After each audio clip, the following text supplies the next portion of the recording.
ಬೆಂಗಳೂರಿನಲ್ಲಿ ಇರಬೇಕಾದ ಸೆಮಿಕಂಡಕ್ಟರ್ ಕೈಗಾರಿಕೆಗಳು ಗುಜರಾತ್ ಅಸ್ಸಾಂಗೆ ಯಾಕೆ ಹೋಗ್ತಾ ಇವೆ?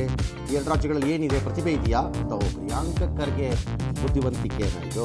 ಅದಕ್ಕೆ ಅಲ್ಲಿಯ ಹಿಮಂತ ಬಿಸ್ವಾ ಶರ್ಮಾ ಪ್ರತಿಭೆ ಅಂದರೆ ಬಾಸ್ನ ಬೂಟ್ ನೆಕ್ಕೋದಲ್ಲ, ನಿಮ್ಮನ್ನು ನೀವು ಪ್ರಥಮ ದರ್ಜೆ ಮೂರ್ಖ ಅಂತ ಬಹಿರಂಗಪಡಿಸ್ಕೊಂಡಿದ್ದೀರಿ. ಪ್ರಿಯಾಂಕ ಖರ್ಗೆ ಅದು ಇದು ಜಾಸ್ತಿ ಆಗಿದೆ. ಈಗ ಯಾಕೆ ಹೋಗ್ತಿದೆ, ನಮ್ಗೆ ಯಾಕೆ ಬರ್ತಿಲ್ಲ ಅನ್ನೋದನ್ನು ಕೇಳೋದು ಬೇರೆ.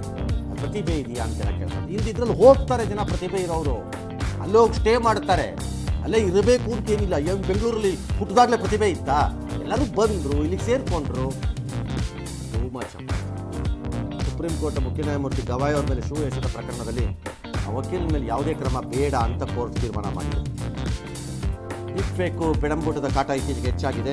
ಈಗ ಚಿರಂಜೀವಿಗೂ ಅವ್ರ ಹೆಸರನ್ನು ಚಿತ್ರಾನ್ ಬಳಸ್ಕೊಂಡು ಏನೋ ಮಾರ್ಫಿಂಗ್ ಮಾಡಿ ಅಶ್ಲೀಲ ವಿಡಿಯೋ ಎಲ್ಲ ಮಾಡಿದ್ದಾರೆ ಅಂತ ಕೋರ್ಟ್ ಈಗ ಪ್ರೊಟೆಕ್ಷನ್ ಕೊಟ್ಟಿದೆ.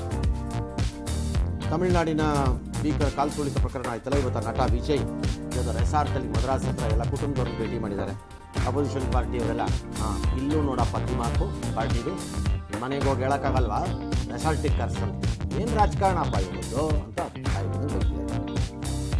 ಬ್ರಿಟನ್ನಲ್ಲಿ 20 ವರ್ಷದ ಭಾರತೀಯ ಮೂಲದ ಯುವತಿ ಮೇಲೆ ಅತ್ಯಾಚಾರ ಮಾಡಿದ್ದಾರೆ. ಆರೋಪಿ ಪರಾರಿ ಆಗ್ತಿರೋದು ಬಿಳಿಯ ಆರೋಪಿ. ಅವನು ಮಾಡಿರೋದು ಜನಾಂಗೀಯ ಗುರುತಿನ ಕಾರಣದಿಂದಾಗಿ ಇದನ್ನು ಮಾಡಿದ್ದಾನೆ ಅಂತ ಹೇಳಿದ್ದಾರೆ. ಕ್ರಮ ತಗೋಬೇಕು, ಎಲ್ಲರೂ ಬೇರೆ ಕಡೆ ಇಂಡಿಯಾದಲ್ಲಿ ಆಗ್ಬಿಡ್ಬೇಕಾಗಿತ್ತು. ತಗಳಪ್ಪ ಬ್ಯಾಡ್. ಏಷ್ಯಾ ಪ್ರವಾಸದಲ್ಲಿರುವ ಅಮೆರಿಕ ಅಧ್ಯಕ್ಷ ಜಪಾನ್ ಪ್ರಧಾನಿಯವರನ್ನ ಭೇಟಿ ಮಾಡಿದ್ದಾರೆ. ಮಾಡ್ಕೊಳ್ಳಿ ಬಿಡ್ರಿ. ಲೋಕಾಯುಕ್ತ ನ್ಯಾಯಮೂರ್ತಿ BS ಪಾಟೀಲ್ ಮತ್ತು ಉಪಲೋಕಾಯುಕ್ತರ ಹೆಸರಿನಲ್ಲಿ ಬ್ಲ್ಯಾಕ್ ಮೇಲ್ ಅಂತೆ. ಏನಂದರೆ ಟ್ರೂ ಕಾಲರ್ನಲ್ಲಿ ಹೆಸರು ಬಂದಾಗ ಅವ್ರ ಹೆಸರು ಬರ್ತಿತ್ತಂತೆ. ಸ್ವಲ್ಪ ಭಾಳ ಆಫೀಸರ್ಸ್ ಎದುರ್ಕೊಂಡ್ಬಿಟ್ಟಿದ್ದಾರೆ. ಆಮೇಲೆ ಕಂಡು ಹಿಡಿದಿದ್ದಾರೆ, ದೂರು ಕೊಟ್ಟಿದ್ದಾರೆ. ರಾಜ್ಯದಲ್ಲಿ ನಾಪತ್ತೆಯಾಗಿರೋ ಕೇಸಿನ ಹುಡುಕದೆ ಬರೀ ಮಿಸ್ಸಿಂಗ್ ಹಾಕಬೇಡಿ ಅಂತ ಹೈಕೋರ್ಟ್ ಹೇಳಿದೆ. ಜಾತಿ ಜನಗಣತಿ ಹೆಸರಿನಲ್ಲಿ ಶಾಲಾ ಮಕ್ಕಳ ಆಟಕ್ಕೆ ಸಮಸ್ಯೆ ಕತ್ತರಿ ಹಾಕಬೇಡಿ ಅಂತ